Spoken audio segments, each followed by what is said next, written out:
Plane access हो गया था। हाँ जी सर। ठीक है, अब बाकी चीज़ें कंप्लीट करते हैं इसमें आज हम।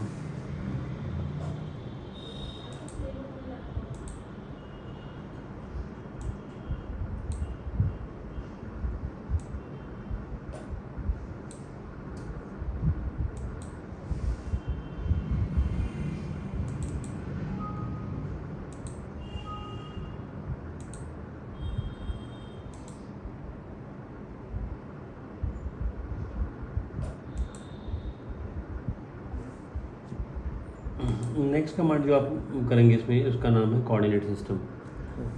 अब तक आपने देखा कि ये हमारा नीचे ट्रायमेट्रिक बना हुआ है। ओरिएंटेशन के लिए हम हमेशा यहाँ ध्यान देते थे, एक्स लंबाई को, वाई चौड़ाई को और जेड हाइट को रिप्रेजेंट कर रहा है। लेकिन आगे जब हम काम करेंगे, जैसे मान लो कि मैं इस फेस पे काम करना चाहता हूँ, मैं चाहता हूँ कि ये जो देख रहे हो आप एच, ये पॉजिटिव एक्स रहे, तो ये तो ठीक है, ये तो इसके पैरेलल आ रही है।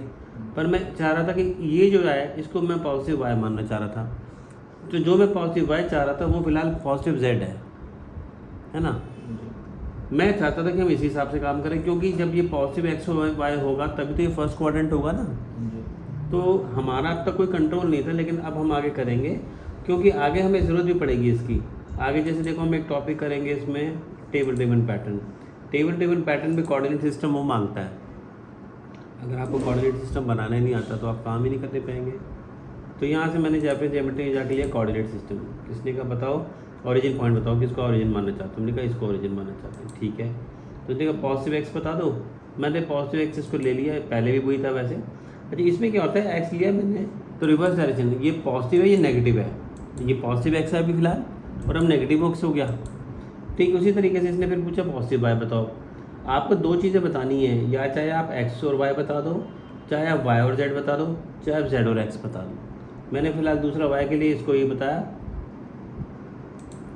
लेकिन हाँ, तो जब ये एक्स और ये पॉजिटिव वाई होगा तो जेड तो नीचे की तरफ ही होगा, है ना। हमें ऐसे चाहिए था, मैंने इसको लेके ओके कर दिया। देखो आप ये बन गया कोऑर्डिनेट सिस्टम। ठीक इसी तरीके से मैंने दोबारा से जाकर यहाँ से कोऑर्डिनेट सिस्टम का ऑप्शन लिया, ओरिजिन पॉइंट इसको लिया। अब की बार अब देखो मैंने एक्स बताया, चाहे छोड़ो एक्स छोड़ो, हम वाई बताते हैं, वाई और जेड बता रहे हैं। हमने कहा ये हमारा वाई रहेगा, ठीक है। ठीक है पॉजिटिव चाहिए था मुझे, पॉजिटिव ही आ गया, तो इसे बदलने की ज़रूरत नहीं है। फिर जेड पे क्लिक किया तो मैंने कहा वाई तो वही रहेगा, लेकिन जेड मैं इसे लेना चाहता हूँ। तो आपने यहाँ से ये जेड ले लिया, वाई और जेड हमारे हिसाब से आ गया।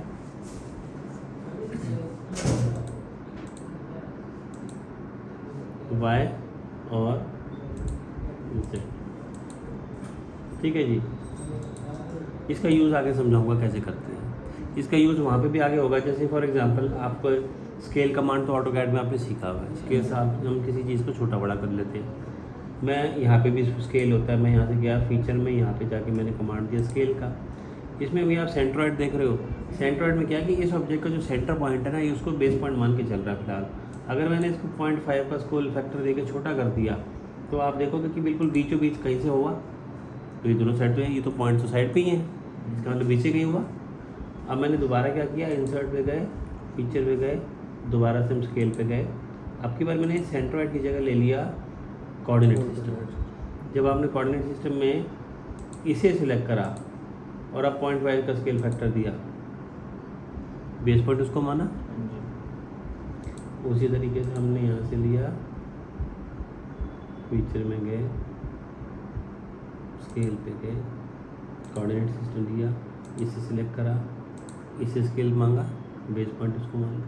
तो देखा आपने कोऑर्डिनेट सिस्टम का यूज़ तो है, ठीक है जी, आसान है। नेक्स्ट अगला हम आ जाते हैं पॉइंट पे। जब हम पॉइंट देते हैं तो ये आपसे कह रहा है कि पॉइंट, पहला ऑप्शन तो है आर्क सेंटर का। कोई भी आपने आर्क के सर्कल बनाया हो उसे आप सिलेक्ट करिए, ठीक है। उसके सेंटर में हमें पॉइंट लगा के देगा, ये आर्क सेंटर है, 0.1 के नाम से लिखा हुआ आ गया। इसी तरीके से हमने फिर से लिया पॉइंट। अगला ऑप्शन हमने ले लिया centre of the face. Centre of the face में क्या है कि आप किसी फेस को सिलेक्ट करिए, ये अपने आप ऐसे क्रॉस बनाएगा और इसका सेंटर निकाल के दे दिया इसने आपको, सेंटर ऑफ द फेस ये होता है। अगला ऑप्शन है इंटरसेक्शन का। मैंने फिर से लिया यहाँ से और लिया पॉइंट। अगला ऑप्शन है इंटरसेक्शन का। इंटरसेक्शन में आप देखो कि मैंने एक तो लाइन सिलेक्ट करी ये वाली, और ये एक दूसरे मैंने ये सिलेक्ट करी, ये दोनों आपस में कहीं मिल तो नहीं रही, लेकिन अगर हम मिलाएंगे बढ़ाएंगे तो मिलेगी। हमें उस जगह पे एक पॉइंट चाहिए था, आपने देखा आ गया। इसके लिए पहली कंडीशन, दोनों लाइन पैरेलल नहीं हो सकती, किसी एंगल पे होनी चाहिए, चाहे परपेंडिकुलर भी हो। दूसरी कंडीशन, दोनों का लेवल सेम होना चाहिए। अगर एक लाइन ऊपर और एक नीचे होगी तो मैच कैसे करेगी? ये किया हमने, आ गया पॉइंट 3। एरर आ जाएगा ना ऊपर नीचे नहीं होगा हाँ, तो। अगर होगा तो वो एरर आ जाएगा। ठीक है, अब इस पॉइंट से हमें क्या, अब मान लो मुझे एज चाहिए थी, जो एज हम ख़त्म कर चुके हैं, हमें एज चाहिए थी। कल ही मैंने आपको ये वाली ऑप्शन बताई थी एक्सिस की, एक्सिस पॉइंट एंड फेस की। तो ये रहा मेरा पॉइंट, ये रहा मेरा फेस। लो मेरे को जो ख़त्म हो गई थी एज वापस आ गई मेरे पास, ये देखिए आगे। तो सभी चीज़ें जुड़ी हुई हैं आपस में, एक से एक रिलेटेड है। पॉइंट के अगले ऑप्शन पे जा रहे हैं, जिसका नाम है प्रोजेक्शन। प्रोजेक्शन में क्या होता है कि सपोज हमने एक ऑफसेट प्लेन बनाया, कल मैंने सिखाया था आपको। यहाँ से मैंने सिलेक्ट करा इस फेस को और एक दूरी दे दी 111 की और एक प्लेन ऊपर बना दिया। अब ये जो पॉइंट हमने बनाया था, मान लो सर्कल का ये वाला पॉइंट, यही मुझे ऊपर चाहिए, एक्स वाई लोकेशन वही सेम चाहिए, बस जेड में हाइट ऊपर हो जाए। तो आप ऑप्शन सिलेक्ट करेंगे पॉइंट का, पॉइंट में से आप लेंगे प्रोजेक्शन का, सिलेक्ट करेंगे आप पॉइंट और एक प्लेन या फिर फेस। आप देख सकते हैं, अगर मैं आपको टॉप व्यू इसका मैच करके दिखाऊं, बिल्कुल ये उसी लोकेशन पे आया जिस लोकेशन पे हमने इसको बनाया है ना, बिल्कुल सेम उसी पॉइंट के ऊपर आ गए। ये होता है, एक तरह से प्रोजेक्ट कर दिया हमने, प्रोजेक्शन हो गई इसको। लास्ट ऑप्शन जो पॉइंट में सबसे इम्पोर्टेंट और इंटरेस्टिंग है, इसका नाम है अलोंग द कर्व। कर्व का मतलब ज़रूरी नहीं कि आप लाइन ही सिलेक्ट करो, आर्क भी सिलेक्ट कर सकते थे। मैंने यहाँ से इसको सिलेक्ट कर लिया। आपने देखा यहाँ पे क्या दिखाई दिया हमें, मैंने सिलेक्ट करा कर्व को, इवनली डिस्ट्रीब्यूट का ऑप्शन ले लिया। इवनली डिस्ट्रीब्यूट में क्या है, आप ये कह रहे हो कि जो हमने कर्व सिलेक्ट की, ये लाइन भी हो सकती थी, आर्क भी हो सकती थी, पर ओपन नहीं होगी, क्लोज नहीं होगी, है ना। तो इसको जब हमने सिलेक्ट करा तो उसमें आ गया कि आप इसके कितने हिस्से करना चाहते हो। 4 लिया हुआ था आपने, 4 पॉइंट लगा रहा है, लेकिन हिस्से 5 हो रहे हैं, 1 2 3 4 5। आप ज़्यादा कम भी कर सकते थे। दूसरा परसेंटेज, परसेंटेज में आपने बोला कि मुझे 4 पॉइंट लगाने 10% पे, तो 40% कवर कर गया। और अगर आप बोलते हो डिस्टेंस, तो डिस्टेंस में आपने जितनी दूरी दी, आपने कहा 10-10 mm की दूरी, तो 40 mm कवर कर रहा है। इस तरीके से हम इस पॉइंट को लगा सकते हैं। तो जैसे हम पीछे कर्व पे लगा रहे थे, आपने देखा था ना, मैं वहाँ पे जब आपको नॉर्मल या टेंजेंट दिखा रहा था तो मिड पॉइंट से दिखा रहा था हमेशा। अब हम उस कर्व के ऊपर में कई और पॉइंट लगा सकते हैं और जहाँ से चाहे वहाँ से टेंजेंट नॉर्मल ले सकते हैं। ठीक, अच्छा जी, आगे बढ़ें। नेक्स्ट ऑप्शन हमारे पास है सेंटर ऑफ द मास का। जब मैंने इस ऑप्शन पे क्लिक किया तो आपने देखा बीच में एक B&W का सिंबल बनकर आ गया। ये सेंटर ऑफ द मास है। दरअसल क्या है, जहाँ पे हमारी पूरी ऑब्जेक्ट बैलेंस होती है, ये उसको दिखाता है। पर जैसे ही मैंने क्लिक किया, ये गायब हो गया। अगर आप इसको परमानेंटली देखना चाहते हो तो यहाँ पे जाइए और इसको जाके यहाँ से ऑन कर लीजिए। अब तक आपको समझ आ गया, प्लेन आपको समझ आ गया ऑन ऑफ, ये ओरिजिन पॉइंट है, ये ओरिजिन ऑन ऑफ है। ठीक है, ये एक्सिस है और ये टेम्परेरी एक्सिस है। ये कोऑर्डिनेट सिस्टम अभी सीखा, ये पॉइंट है अभी सीखा, है ना। और इसके अलावा स्केच का बता चुका हूँ आपको, ये स्केच ऑन ऑफ करने के लिए होता है। और ये लास्ट अभी हमने मास प्रॉपर्टीज भी सीख लिया इसमें। ठीक है, तो ये हमने लगा दिया। इससे फ़र्क क्या पड़ रहा है, अगर मैं अपनी ऑब्जेक्ट के साइज़ को चेंज करता हूँ, आगे बताऊँगा आपको चेंज कैसे किया जा सकता है। जैसे फॉर एग्जांपल मैंने इसको चेंज कर दिया,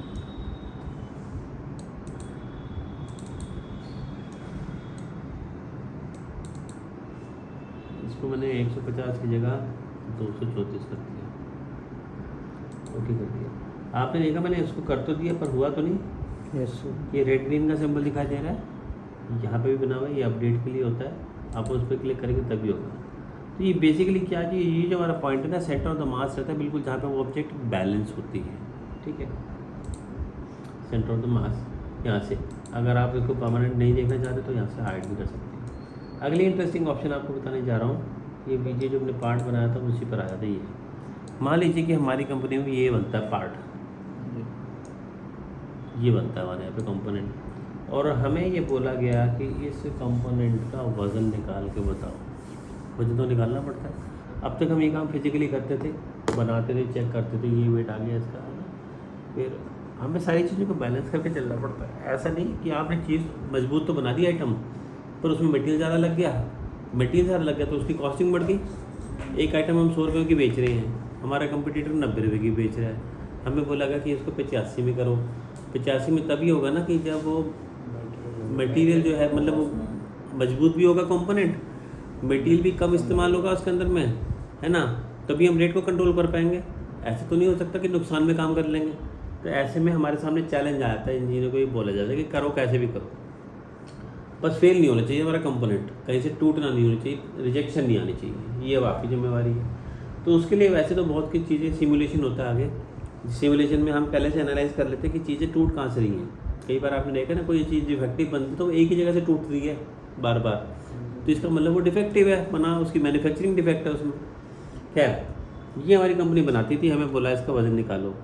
आप क्या करें, यहाँ पे देखो साइड पे इधर लिखा हुआ है मटेरियल स्पेसिफाइड में नॉट स्पेसिफाइड, ट्री में मैंने यहाँ राइट क्लिक करा। आप देख रहे हैं हमारे पास कई तरह के हैं इसमें मटेरियल्स। मैंने यहाँ से सेलेक्ट कर लिया कॉपर, कॉपर मतलब तांबा। ऐसे करते ही आपने इसको देखा कलर चेंज हो गया, सिर्फ ना केवल कलर। अच्छा, इसको पहले अंडू करता हूँ, मैं अंडू कर रहा हूँ।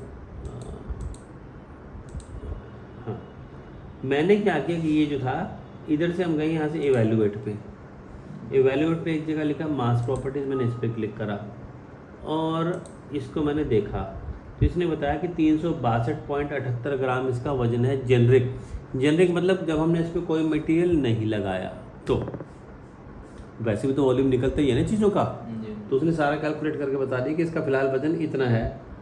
हमने कहा नहीं, हम तो इस पर मटेरियल लगाएंगे, लगा लो। आप यहाँ पे गए, राइट क्लिक किया और आपने जाके सिलेक्ट कर लिया यहाँ से कॉपर लिया हमने, और ब्रास पीतल होता है और कॉपर तांबा होता है, तांबा लगाया हमने इसके ऊपर में और हमने मास प्रॉपर्टी चेक करी। ये हो गया 3228 ग्राम, काफ़ी बढ़ गया। मटेरियल को हटाना है, इस पर राइट क्लिक करो, रिमूव मटेरियल कर दो। अब की बार हमने दूसरा मटेरियल लगा लिया, ब्रास लगा लिया, पीतल, 3083 ग्राम। फ़र्क तो है, मतलब फ़र्क तो आ ही रहा है ना। और देखिए, मैंने इसको भी रिमूव कर दिया और अब की बार मैं कुछ अलग ही लगा लेता हूँ। मैंने रबड़ लगा दिया, रबड़ में ब्लैक हो गया रबड़ के जैसे। और अब जब हमने इसका मटेरियल का वेट चेक करा तो ये दिखा रहा है 362, है ना। इसका मतलब कि आप देख रहे हो मटेरियल के साथ फ़र्क आ रहा है इस चीज़ में। पर यहाँ पे तो बड़े लिमिटेड मटेरियल दिए हुए हैं, इनसे हमारा क्या बनेगा। हमारे पास तो बहुत सारे मटेरियल होते हैं, आप देखो तो एसएस के कई कितने सारे ग्रेड्स होते हैं। तो मैंने क्या किया, यहाँ पर हमारे पास ऑप्शन है कि इसमें से हम चेंज कर लेते हैं। एक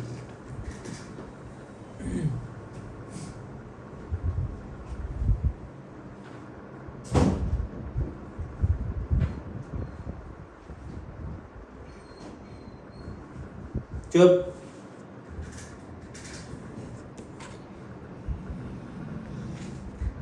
यहाँ पर आप देखिए, जब हम राइट क्लिक करते हैं तो अपने पास यहाँ एक जगह लिखा हुआ है एडिट मटेरियल, इस पर हम क्लिक करेंगे।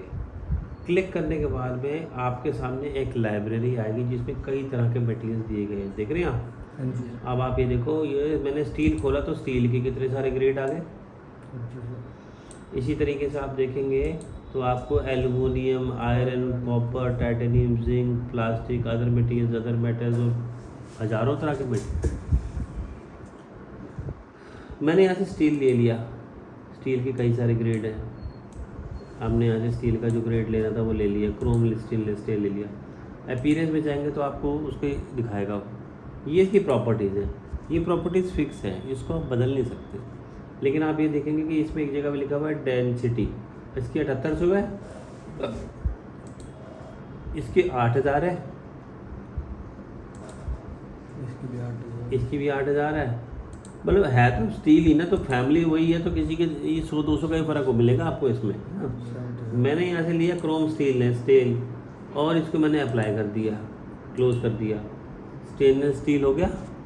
ठीक है, अब मैं ज़रा इसका मास चेक करूँ तो ये आ गया 2829 ग्राम, फ़र्क आ गया। ठीक है जी। और देखिए, मैंने फिर इसको भी जाके रिमूव कर दिया, फिर से यहाँ पे राइट क्लिक करा, मटेरियल मिल गया।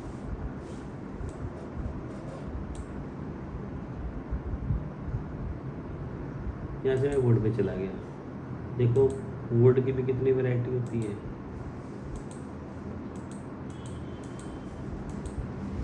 देख रहे हैं आप, मैंने यहाँ से लिया, अप्लाई कर दिया, क्लोज कर दिया, वुडन हो गया। देख लो उसका वेट 203 ग्राम आ गया, सबसे हल्का इसी में। ठीक है जी। अच्छा, ये तो आपने देखा कि ऑटोकैड की लाइब्रेरी थी हमारे पास अवेलेबल।